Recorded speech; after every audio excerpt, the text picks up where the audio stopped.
एजाज साहब, मुख्यमंत्री नीतीश कुमार प्रगति यात्रा पर निकल रहे हैं, जबकि अपने कड़े तरीके से उसका काउंटर किया है, क्या कहिएगा?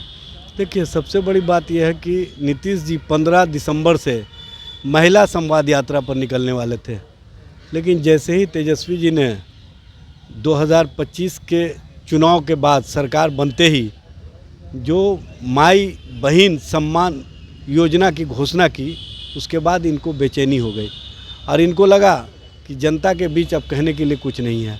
और महिलाओं के बीच जब आप जाएंगे तो महिलाएं सवाल करेंगी अपनी सुरक्षा के प्रति, महिलाएं सवाल करेंगी महंगाई के प्रति, महिलाएं पूछेंगी मुजफ्फरपुर शेल्टर होम, गाय घाट शेल्टर होम और पटेल नगर शेल्टर होम के संबंध में कि आपने क्या कार्रवाई की।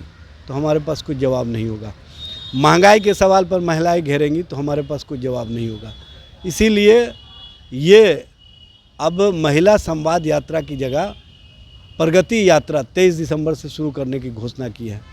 लेकिन 226 करोड़ रुपया यानी 2 अरब 26 करोड़ रुपया आपने जो बजट से प्रोविज़न कराया है, वो किस बात की प्रगति का द्योतक है? कि बिहार में अपराध बढ़ रहे हैं, बिहार में लॉ एंड ऑर्डर समाप्त हो गए हैं, बिहार में पर्चे लीक हो रहे हैं, बिहार में छात्रों को अधिकारियों के द्वारा पीटा जा रहा है, बिहार में जो इंफ्रास्ट्रक्चर डेवलपमेंट होना चाहिए वो दिख नहीं रहा है, बिहार में पुल पुलिया गिर रहे हैं, बिहार में शिक्षा और स्वास्थ्य व्यवस्था पूरी तरह से रसातल में चले गए हैं, या जो नीति आयोग ने अपने रिपोर्ट में स्पष्ट किया है कि बिहार सबसे फिसड्डी राज्य है। तो इन बातों की प्रगति की चर्चा करेंगे। कौन सी प्रगति?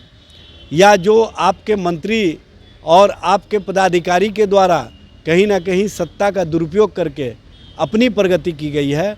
स्मार्ट मीटर के नाम पर जिस तरह से स्मार्ट चीटर लगा करके जो पदाधिकारी ने जो मामले किए थे, उस मामले को ईडी ने जब उजागर किया तो उस प्रगति की चर्चा करेंगे। किस बात की चर्चा और किस बात की प्रगति?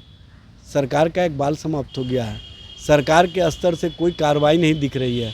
एजाज साहब, one nation one election bill भी लोकसभा में आज पास हो गया है, जबकि 198 सांसदों ने इसका विरोध किया है, क्या कहिएगा? आप लोग चुनाव में नहीं जाइए क्या? देखिए, वन नेशन वन इलेक्शन की जो बात इन्होंने की है, उसमें लोकसभा विधानसभा चुनाव एक साथ कराने की बात की है, उसमें पंचायती राज व्यवस्था के चुनाव की बात नहीं की है। तो इसकी सार्थकता कहाँ रह जाती है?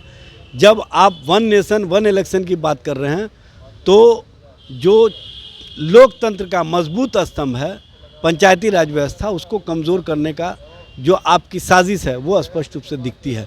और साथ ही साथ लोकतंत्र और लोकतांत्रिक प्रक्रिया को कमज़ोर करने के लिए आपने जिस तरह के मामले को सामने लाया है, पहले आपने कहा था 2029 में लागू करेंगे, अब कहते हैं 2034 में लागू करेंगे। आखिर आपकी मंशा क्या है? आप वन नेशन वन इलेक्शन की तो बात कर रहे हैं, वन नेशन वन हेल्थ की बात क्यों नहीं कर रहे हैं? वन नेशन वन एजुकेशन की बात क्यों नहीं कर रहे हैं? वन नेशन ऑल एम्प्लॉयमेंट की बात क्यों नहीं कर रहे हैं? दरअसल आप कहीं ना कहीं देश की जनता को भ्रम में रखना चाहते हैं और दिल्ली चुनाव जीतने के लिए इस तरह की कवायद कर रहे हैं।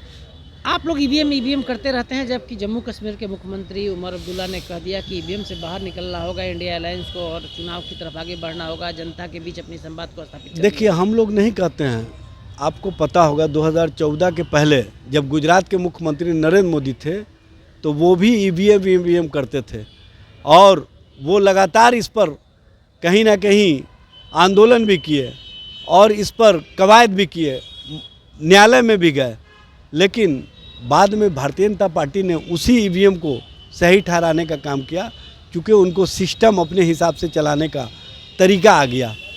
सबसे बड़ी बात है कि देश की जनता, देश के लोग जो वोट देते हैं उनको पता होता है कि हमने किसको वोट दिया है, लेकिन जब परिणाम आते हैं तो उसके विपरीत आते हैं। तो उसके कारण लोगों में जो बेचैनी है, लोगों में जो कहीं ना कहीं ऐसा लगता है कि लोकतंत्र और लोकतांत्रिक प्रक्रिया को कमज़ोर करने का ये हथियार है ईवीएम, तो उसके खिलाफ जब लोगों का गुस्सा हम देखते हैं तो विपक्ष की हैसियत से हमारा कर्तव्य बनता है कि हम आम जन की आवाज़ बने और आम जन की आवाज़ बन करके हम उन सवालों को, उन मामलों को आगे बढ़ाने का काम करें जिससे देश की जनता और देश के लोग बेचैन हैं।